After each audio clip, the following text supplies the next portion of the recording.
Next, I would like to call upon Clare Freeman, Hamilton Community Legal Clinic. Good morning.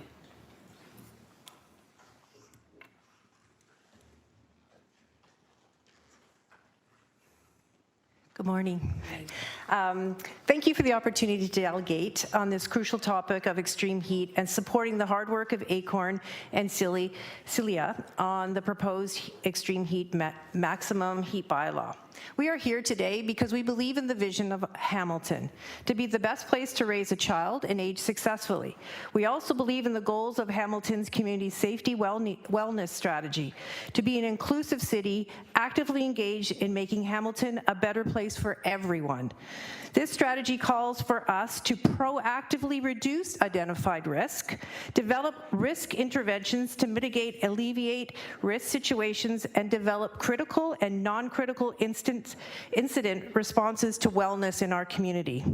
In addition, we believe in the Hamilton Greater Health Network and the Ontario West Health Integration of Ontario's health equity values, which is committed to addressing racism and discrimination and reducing inequities in health systems. Health is not separated itself from the community. If health goals are to reduce unnecessary health cost, public health and the community must work together. The data is precise that extreme climate change is an issue that individuals, communities, and the world needs to be engaged in.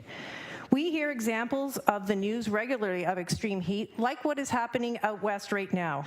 The report by Public Health for this community today clearly shows that we can expect more extreme heat days, which is why we are here. A research report released April 2022 from the Intact Centre on Climate Adaptation in partnership with the University of Western listed 16 cities across Canada for extreme heat. The report listed Hamilton as number 2 of its cities listed that will experience more frequent and longer durations of extreme heat. The report and many other environmental reports show urban cities like Hamilton are subject to urban heat islands. And urban heat island occurs when in high density areas with little green space, and urban centers that are most significantly at risk of these heat issues are in the downtown area, where there is high density, high concrete. Surface daytime temperatures can be 10 to 15 degrees hotter than in other areas of the city, and nighttime temperatures can be up to 12 degrees hotter than the surrounding rural areas. In addition, because of our industrial center and geographical location, we can expect higher humidity and higher pollution rates during these extreme heats. Environmental and Climate Change Canada said hot and humid air can also bring deteriorating air quality and can result in air quality health index approaching high risk categories. The risks are greater for young children, pregnant women, older adults, people with chronic illnesses, and people working or exercising or living outside. We have the Census Health and Code Red series here in Hamilton that identifies with high rates of cardiovascular illness and an aging population, and that demonstrates that inequalities and inequities in healthcare and living conditions between Hamilton's wealthiest neighborhoods and those with less income. We know from the Code Red series that life expectancy is at least a 20-year gap. Last August, The Spectator published an article by author Steve Buist called "Who Are We?" The data shows Hamilton is older, richer, and just as divided. Based on the latest census, the article stated that Hamilton is the 3rd highest median age in Ontario.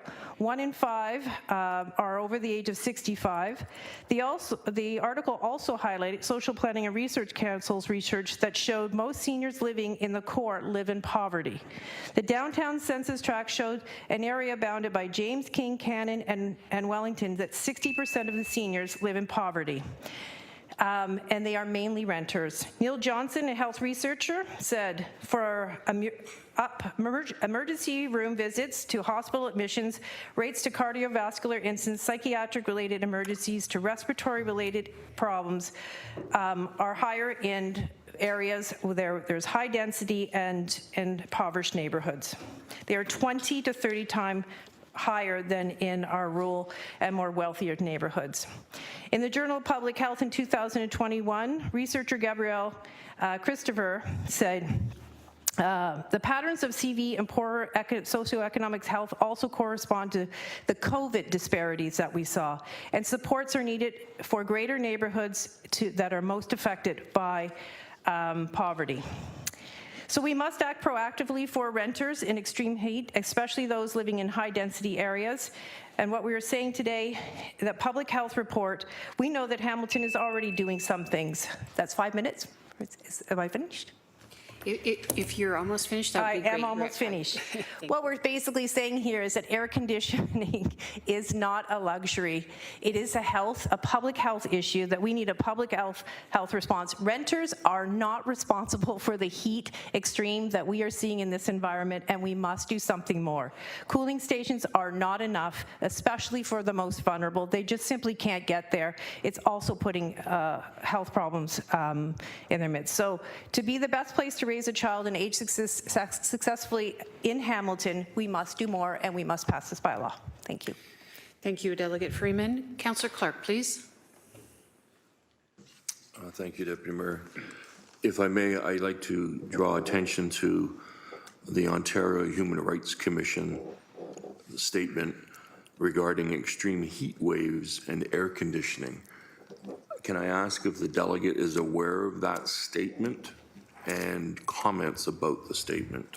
Well, I am aware that under the Ontario Human Rights that there was a successful application that went forth where a person was denied air conditioning, and based on human rights, they were successful, that basically they were allowed to have air conditioning. Yes. And can I ask, and I guess a supplemental,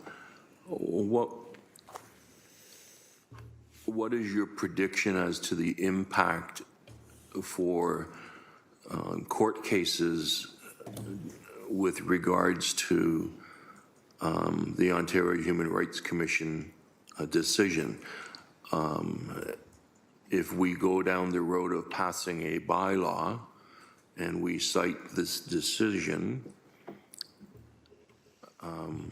what are your comments with regards to how that might be impacted in the courts? I would surmise that it would help somebody who is applying to the human rights to say that, you know, we are seeing that it is a health problem for people, particularly vulnerable, those with health illnesses. And what can we say? We already have the Ontario Works that has already said that if you have a medical condition that you should have access to air conditioning, because we're already saying that this is a health issue. So I'm assuring that all that evidence would definitely support someone's claim. Thank you for that. Thank you. Thank you. Thank you, Delegate Freeman. Thank you.